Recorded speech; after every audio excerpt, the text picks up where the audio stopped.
What is going on, guys? We are back with another Ramcharger video. This is our YouTube giveaway truck, and you can win this truck simply by subscribing to our YouTube channel. And once we hit 100,000 subscribers, we are giving this bad boy away. If you didn't see the last video, we went tip to tail on this truck. You can click above here to watch that video. But today we are going to do a compression test on the 440 that's in this Ramcharger. As far as why are we going to do that today? Basically, we just want to know what kind of condition this engine's in. We've driven it a little bit. It's got good oil pressure, runs nice and cool. But before we start deciding whether we're going to keep this engine and bolt some go fast parts on it or possibly swap it out, we want to just really verify the condition of this engine, and a compression test will do that for us. All right, let's go ahead and get it started.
All right, guys, we just finished our compression test of the Ramcharger's 440 engine.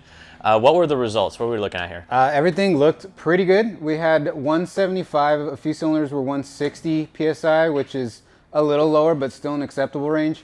We did, however, have the number 4 cylinder at a sad 90 PSI. We're probably gonna do a leak down test to see on that cylinder if it can tell us a little bit more. We're kind of hoping maybe it's just something in the top end, valves or something, and that would give us a chance to maybe put some new heads on it or something. Okay. I think we're gonna probably pull it out to reseal it anyway, so we'll have a look, but the leak down test will tell us if it's top end or bottom end. If it's bottom end, this thing's gonna get a full rebuild. If it's top end, then maybe some Edelbrock heads or some aluminum heads, something cool like that. Indy makes a real killer set of big block Mopar heads. We did have a couple comments about doing like some Indy heads on there. Yeah. And there's still the chance that we end up swapping something completely different. And I know a lot of our commenters have been wondering if this is a numbers matching 440. We still don't know.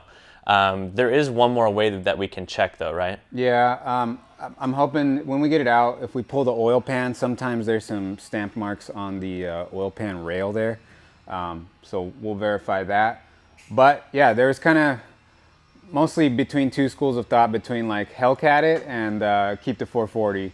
So it doesn't look like it's anything catastrophic, but we'll know a little bit more about it, and that'll help, you know, steer our decision.